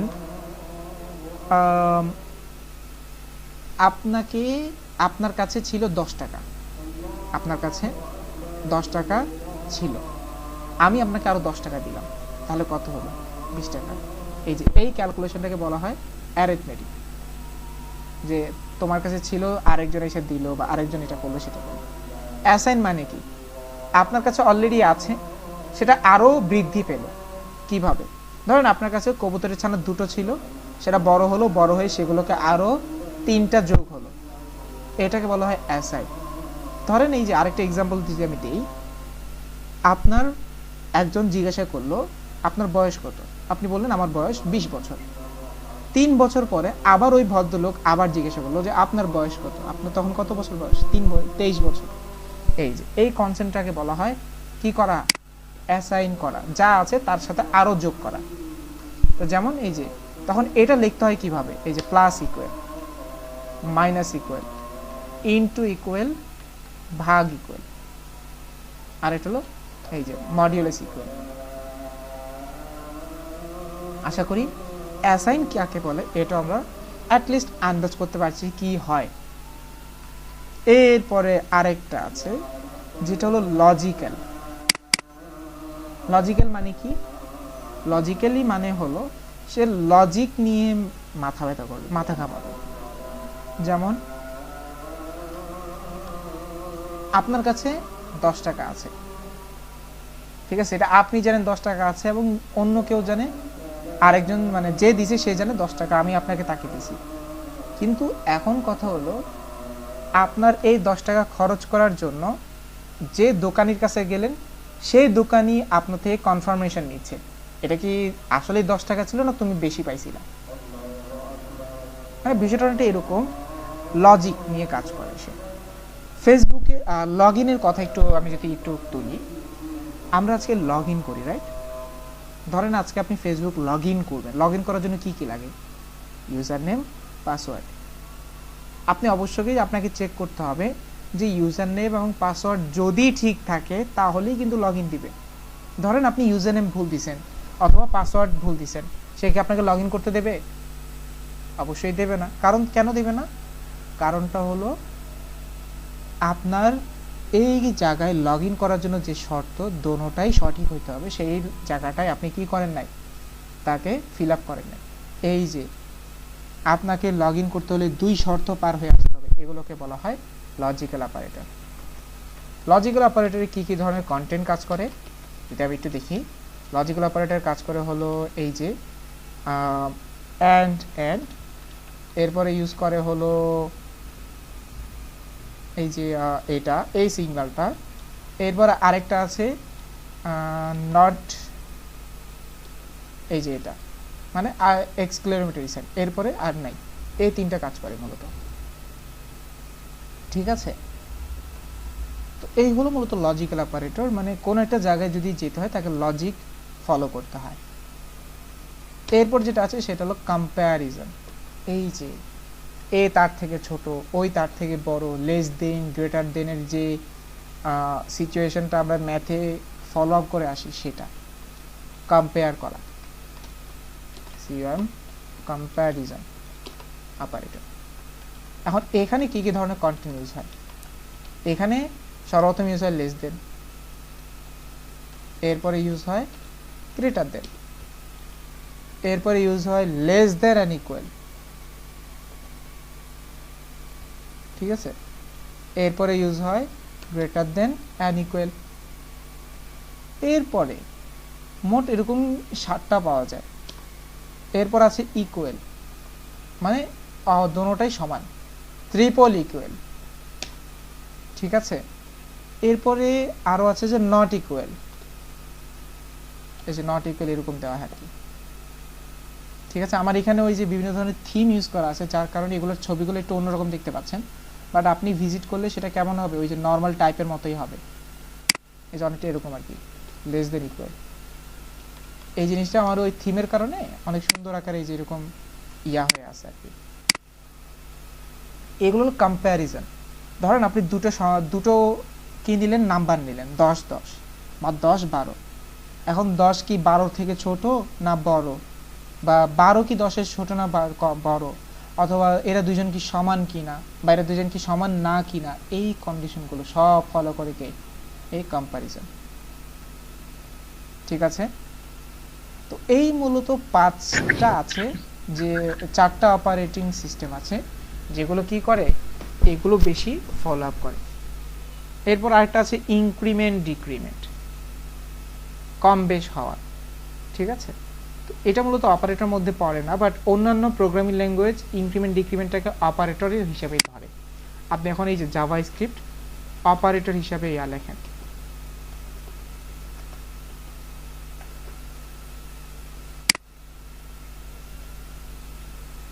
এই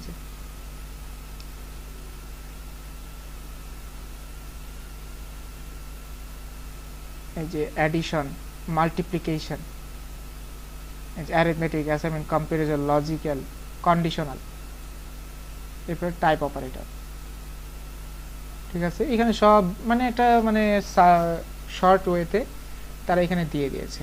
এই যে অ্যাসাইন করা, যা আছে তার থেকে আরো যোগ করা,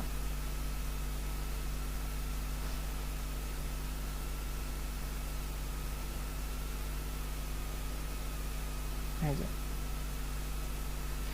তো এই হলো মূলত অপারেটর, যে কি কি কন্টেন্ট আপনার এই অপারেটরে কাজ করে।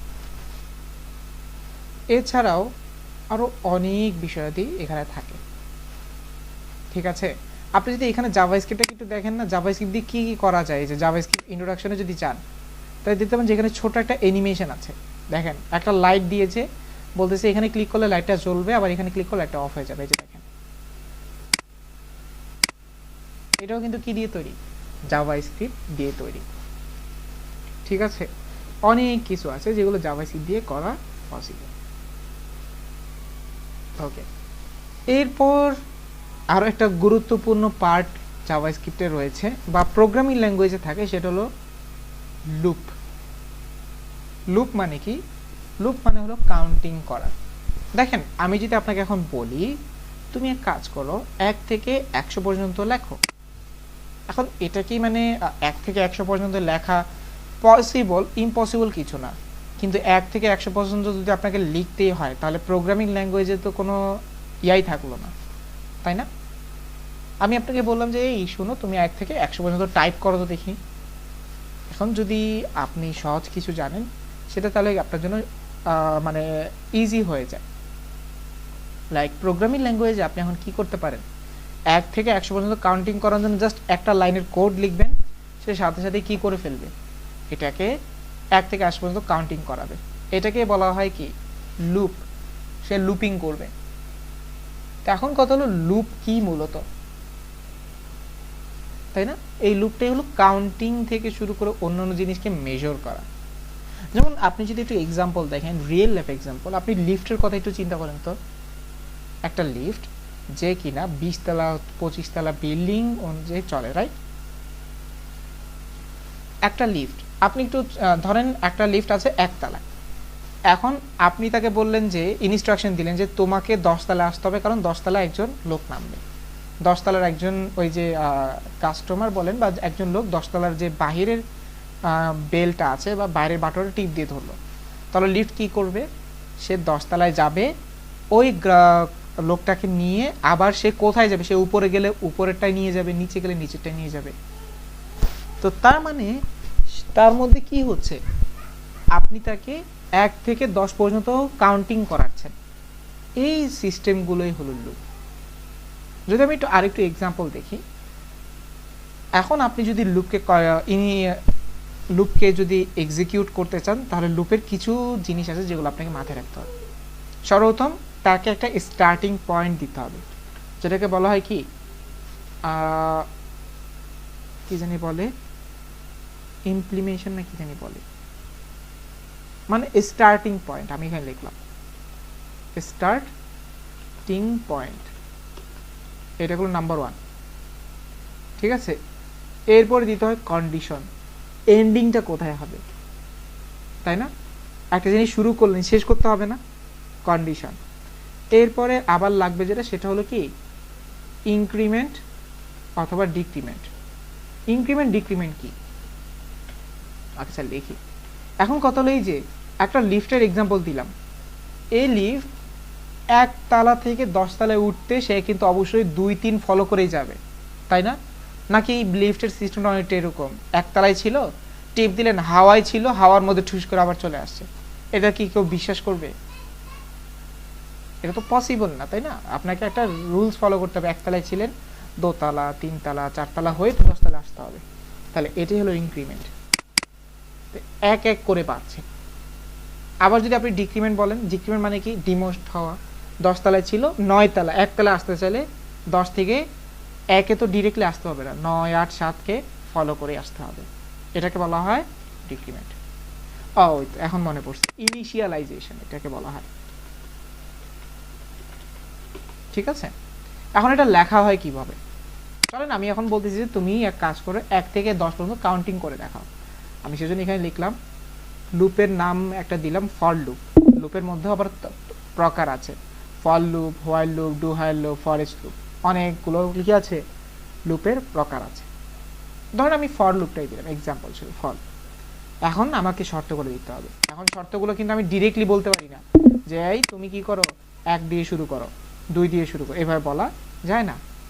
বলতে হয় ভ্যারিয়েবল আকারে। তাহলে আমি একটা ভ্যারিয়েবল বানাই, ভ্যারিয়েবল ধরেন আই ইজ ইকুয়াল টু 1 আমি বললাম, যেহেতু আমাকে 1 থেকে শুরু করতে হবে সেটা আমি বলে দিলাম। এখন আমি আবার বললাম এই যে আইটা আছে সে কিন্তু কি করবে 10 পর্যন্ত কাউন্টিং করবে। এখন এই যে 10 পর্যন্ত যে কাউন্টিং করবে, কাউন্টিং করার জন্য সে তো 1 থেকে 2 3 এ যাইতে হবে, সেটার জন্য এখানে লিখতে হবে লেস দেন ইকুয়াল। কি দিতে হবে? Less than equal. এই যে আমি এখানে যেটা দিয়েছিলাম আর কি, আবার লিখে দিই লেস দেন ইকুয়াল, এটা লিখতে হবে। তো এটা লেখার পরে আপনাকে এখন অ্যামাউন্টটা দিয়ে দিলেন, এরপরে ইনক্রিমেন্ট, সে কি এখন বাড়বে বা কমবে কি হবে সেটা দিতে হবে। আমি এখন বললাম আই প্লাস প্লাস, এই যে প্লাস প্লাস যে কলিং করে সেটা হলো ইনক্রিমেন্ট, আর যদি ডিক্রিমেন্ট হইতো তাহলে কি মাইনাস মাইনাস।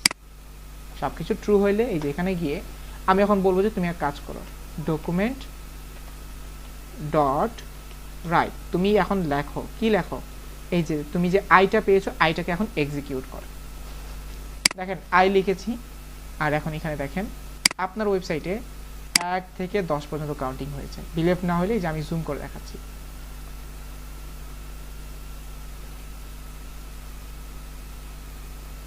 এই যে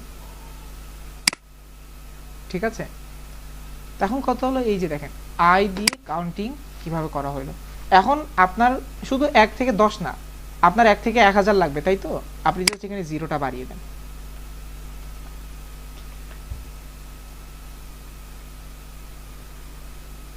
এই যে 1 থেকে এখন 1000ই আছে। এখন কত হলো, সবাই একসাথে ব্রেক নেওয়া পসিবল কিনা, যে ভাই এক লাইন করে ব্রেক নাও, সেটাও পসিবল। সেটা করার জন্য এই যে আই এর ভিতরে একটা ডট নেবেন, এরপরে কোটেশন দিয়ে আপনি চাইলে HTML কোডকেও ইনস্ট্রাকশন দিতে পারেন। ডট না প্লাস, ডট দেয়া হলো ওই PHP, আমি তো PHP নিয়েও কাজ করি, তো এই ডটটা মূলত PHP তে দিতে হয়, এটাকে কনকেট বলা হয় আর কি, কনকেটিনেশন। এই যে দেখেন 1 থেকে 100 পর্যন্ত, এখন 1000 পর্যন্ত এখন নিচে নিচে আছে। তো এখন যদি আমি একটা হিন্টস দেই, এই যে আপনাদের কি মনে আছে কিনা ফেসবুক এই যে 1905 থেকে 2023 পর্যন্ত সেই যে ওই যে বয়সটা দেখায়, তাই না? ওই যে বয়স কি মনে হয় সেটা অটোমেটিক হয়েছে? না, সেটা এইভাবেই তো হয়েছে। চলে না, একটু সময় আছে, 2-3 মিনিট আছে, 2-3 মিনিটে সেটা একটু বানানোর চেষ্টা করি, ঠিক আছে? কিছু না দেখলে তো মাথায় থাকবে না কি কি দেখেছি। এখন কথা হলো আমাদের মাথায় যেটা, সেটা হলো যে 1905 থেকে 2023 পর্যন্ত তারা ব্যবহার করেছে হয়তোবা কি করে, এই যে লিখে লিখে, মানে আমাদের মাথায় কাজ করে যে স্ট্যাটিকভাবে লিখে লিখে পসিবল, কিন্তু না। আপনি এখন এখানে লিখে দেন যে আমি এখন একটা সিলেক্ট বানাবো, যে সিলেক্টর আমি ক্লাস নেম দিব হলো কি, আমি দিলাম কি এই যে ইয়ার, আমি সাল নির্ধারণ করলাম, ঠিক আছে? এই যে এখন কত হলো, অপশন আপনি নিজে দিবেন, অপশন আপনি জাভাস্ক্রিপ্ট দিয়ে আনাবেন কি করে, সেটার জন্য আমাকে এখন এখানে একটু ফাংশন লিখতে হবে। চলেন আমি একটু এখানে খালি করি, আর আমি একটু দাঁড়ান একটু,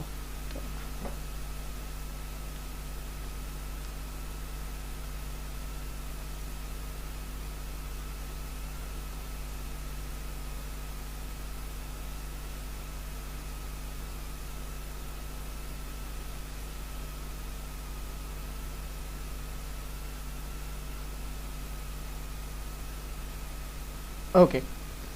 তো চলেন আমি এখন এটা আপনাদেরকে একটু ছোট আকারে করে দেখাই। এই যে আপনি যে এখানে চাচ্ছেন এটার ভিতরে আপনি কিছু বসাবেন, সেটার জন্য আপনাকে এই যে এটাকে আগে নির্ধারণ করতে হবে। আর আমরা নির্ধারণ করেছিলাম প্রথম একটু আগেই ওই যে কোয়ারি সিলেক্টর ব্যবহার করে, সেটা ধরবেন আগে, ডকুমেন্ট ডট কোয়ারি সিলেক্টর। এটা কি, এটা একটা ক্লাস না, তাহলে লিখতে হবে ডট ইয়ার, ঠিক আছে? এরপরে এখন যেটা করতে হবে সেটা হলো আপনাকে এখন একটা ভ্যারিয়েবল নিতে হবে, ধরেন var নিলাম আমি ব্ল্যাঙ্ক, নাম দিলাম, ইজ ইকুয়াল টু, সে ব্ল্যাঙ্কই থাকবে, তাকে আমি কিছু লিখব। এখন আমার কন্ডিশন যে ভাই আমার তো মূলত লাগবে অন্য কিছু, ফর এই যে আই, আর ডিরেক্ট লেখা যাবে না, var i is equal to কত, আমার 1905, তাই না? 1905। এরপর লিখলাম I is less than equal কত, 2023। এরপর লিখে দিলাম কি, আই প্লাস প্লাস। ঠিক আছে, এটা যদি ট্রু হয় তাহলে এই যে এখন আমি এই যে এটাকে ধরবো, যে এক কাজ করো, তুমি যে HTML-টা ছিল না, সেটা তুমি এখন একটা কাজ করো, তুমি কিছু ডাটা প্রদান করো, তখন খালি ছিল, এখন তুমি কিছু করো।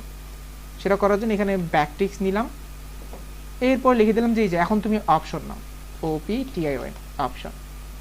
ঠিক আছে, আর ওই যে তোমার সাল নিতে হবে, তাহলে তুমি এই যে এখানে $, সেকেন্ড ব্র্যাকেট, আই নাও, আর তুমি অপশনটাকে শেষ করে দাও। ঠিক আছে, এরপরে আর কিছু না, জাস্ট খালি এখন এই যে ইয়ারকে জাস্ট খালি এখন এই যে এখানে লেখেন ডট ইয়ার, ইয়ারকে বলেন যে ডট, সরি ইয়ারের আগে এখানে কিছু হবে না, এই যে এখানে লেখেন হলো ইনার টেক্সট বা টেক্সট কন্টেন্ট। ঠিক আছে, যেটাই দেন আপনি, বা আমি এখানে ইনার HTML, এটাও আরেকটা শর্ত আর কি। তখন আমি কি করলাম, এই যে এই আচ্ছা এখানে ব্ল্যাঙ্ক হবে, সরি এই যে এই ব্ল্যাঙ্কটা এখানে হবে, আমি এখানে HTML লিখতেছি।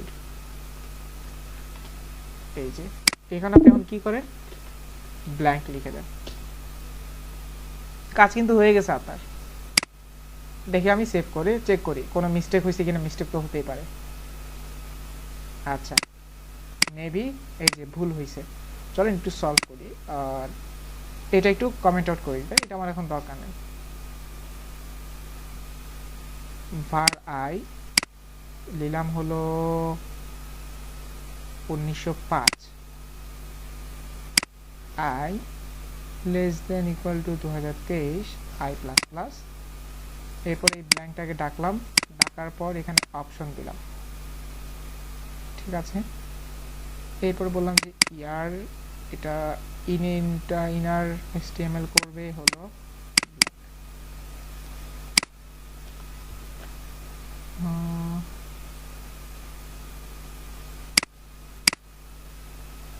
হয় নাই। আচ্ছা চলেন তো এমনি ইয়া করে কিনা,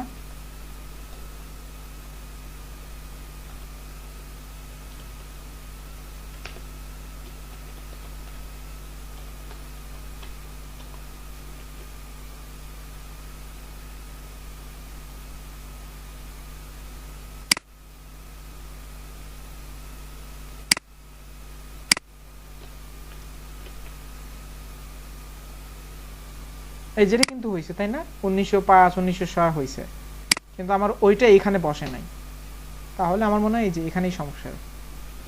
var blank, আচ্ছা var না দিয়ে আমি যদি এখানে লেট ব্যবহার করি, এটা কোনো ইস্যু করে কিনা,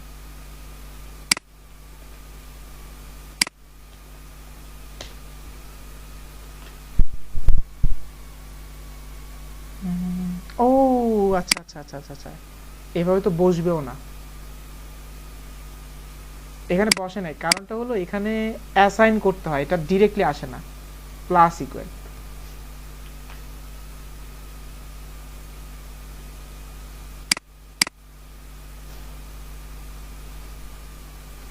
ব্ল্যাঙ্ক প্লাস ইকুয়াল অপশন, এরপরে আই, এরপরে অপশন দিয়ে শেষ, এরপরে লিখলাম স্যার জি স্যার। অপশনের আগে জন্য চিহ্নটা আছে না, ওই চিহ্নটাই করেন। অপশনের ইজ ইকুয়াল টু হয়, ওই চিহ্নটা ভুল হয়েছে নাকি? না এটাও ঠিক আছে, এটা কোনো মিস্টেক না। ওহো আচ্ছা এক মিনিট, হ্যাঁ 8টা বেজে গেছে, এখানে আইডি চেঞ্জ করে দেখি তো এটা আসে কিনা। অনেক সময় এরকম কমপ্লিকেশন আসে যে ক্লাস এটা চেঞ্জ করার জন্য রেডি থাকে না। এরপরে লেট ব্ল্যাঙ্ক খালি দিলাম, এরপরে var I,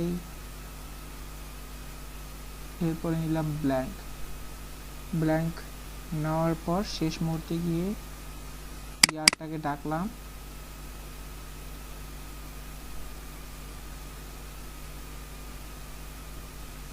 ওকে এখানে আরেকটা মিস্টেক আমি করেছি, সেটা হলো এটাকে একটা ভ্যারিয়েবলে রাখতে হবে। এই যে প্রবলেমটা এখানে, var ইয়ার, এই যে এখন এটা কাজ করবে ইনশাআল্লাহ। ঠিক আছে, এখন এটাকে আমি blank ব্ল্যাঙ্ক, এই যে var ইয়ার এখন ঠিক আছে। ততক্ষণ আইয়া ছিল আর কি। এই যে 1905 এবং দেখেন একেবারে 2023 পর্যন্ত কি হচ্ছে, কাউন্টিং হচ্ছে। ঠিক আছে, তো এই হলো মোটামুটি প্রক্রিয়া যে মূলত কিভাবে কাজ করে। লিখেছেন আপনি এতটুকু, কিন্তু এটা কাজ করে গেছে অনেক বড়। এখন আপনি বলেন যে ভাই একটু উল্টো করে দেন, 2023 তো উপরে থাকে ফেসবুকেরটা, তাই না? এটাও যদি করতে চান এটাও করতে পারবেন। তাহলে এটা করার জন্য এই যে সর্বপ্রথম এখানে কনভার্ট করতে হবে 2023, পরবর্তীতে এখানেও কনভার্ট করতে হবে, এটা লেস দেন ইকুয়াল হবে না, সেটা এখন গ্রেটার দেন ইকুয়াল করতে হবে। ঠিক আছে, আর এখানে লিখে দিলাম 1905, আর এখানে যে প্লাস প্লাস সেটা এখন আর প্লাস প্লাস হবে না, সেটা এখন মাইনাস মাইনাস। এই যে সব কিছু করে দিলেন। এখন দেখেন এবার উল্টো পথে ঘুরবে সে। এই যে 2023, এই যে সে লাস্ট পর্যন্ত কোথায় আসছে, 1905। তো এরকম অনেক, শুধুমাত্র এগুলো তো একটা দুইটা দেখলাম, কিন্তু এরকম অনেক কিছু আছে যেগুলোকে ব্যবহার করে আমরা জাভাস্ক্রিপ্টের অটোমেশনগুলোকে ইউজ করতে পারি এবং আমাদের ওয়েবসাইটটাকে আরো মোর দেন অ্যাট্রাকটিভ করতে পারি। ঠিক আছে, তা এখন একটা কনক্লুশন দিয়ে দিই, সেটা হলো যে জাভাস্ক্রিপ্ট এমন কোনো ল্যাঙ্গুয়েজ বা এমন কোনো টপিক না যে 2 ঘন্টার একটা ক্লাস করে আমরা কি করে ফেলবো, সাবার দিয়ে ফেলবো। এটা খুবই একটা ডিপ লেভেল ল্যাঙ্গুয়েজ। ইভেন আমি আপনাদেরকে যে আজকে কি কি দেখিয়েছি, এক্সাম্পল স্বরূপ আমি কেস সেন্সিটিভিটি দেখিয়েছি, এরপরে ভ্যারিয়েবল দেখিয়েছি, ভ্যারিয়েবল ভিতরেও কিন্তু ডাটা আছে, ডাটা টাইপ আছে, অনেক কিছু আছে, আমি কিন্তু ইগনোর করেছি। অপারেটর দেখেছি, অপারেটর প্রকারভেদ দেখেছি, এরপরে লুপ চলে এসেছি। এখানে কিন্তু 4টা মেইন কোর টপিক। এই 4টা কোর টপিক আপনি যদি নর্মাল জাভাস্ক্রিপ্ট ক্লাসে বসেন, আপনার মিনিমাম 6টা থেকে 7টা ক্লাসই লাগবে এই জিনিসগুলো ক্লিয়ার করতে। ঠিক আছে, কারণ এগুলোর ভিতরে এত কমপ্লিকেশন আছে, এত ইস্যু আছে যেগুলো আপনাকে বুঝতে হবে। তো সেই জন্য এই ক্লাসটা একমাত্র রাখা হয়েছে আপনাদের সাথে জাস্ট খালি একটু পরিচয় করিয়ে দেওয়ার জন্য।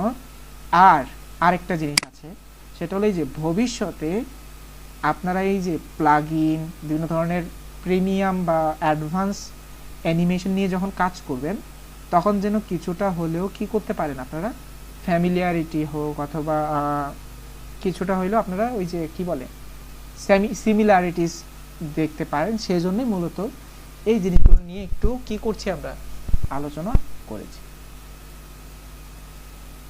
ঠিক আছে, ওকে স্যার। তো ঠিক আছে, আসলে একটু কঠিন লাগতেছে, প্রোগ্রামিং ল্যাঙ্গুয়েজ তো সেজন্য প্রাথমিক লেভেল থেকে একটু কঠিন লাগবে, এটা সলভ হয়ে যাবে আস্তে আস্তে, একটু সময় লাগবে। আসসালামু আলাইকুম স্যার। ওয়ালাইকুম আসসালাম। জি স্যার, প্রেজেন্ট কি দিয়ে দিছেন? আমি আসলে মাঝে ছিলাম না, না, প্রেজেন্টেশন আমার নেট প্রবলেম ছিল। কোয়েশ্চেন শেষ করলে প্রেজেন্ট দিয়ে দিব। কারো কোনো কোয়েশ্চেন আছে? আর কোয়েশ্চেন অনেক আছে নাকি? না কোশ্চেন তো স্যার অনেক আছে, কিন্তু বুঝি নাই কি কোয়েশ্চেন করব, ওইটাই বুঝতেছি না। আচ্ছা, এটাই তো সমস্যা। আরেকটা দিন লাগবে স্যার বুঝতে।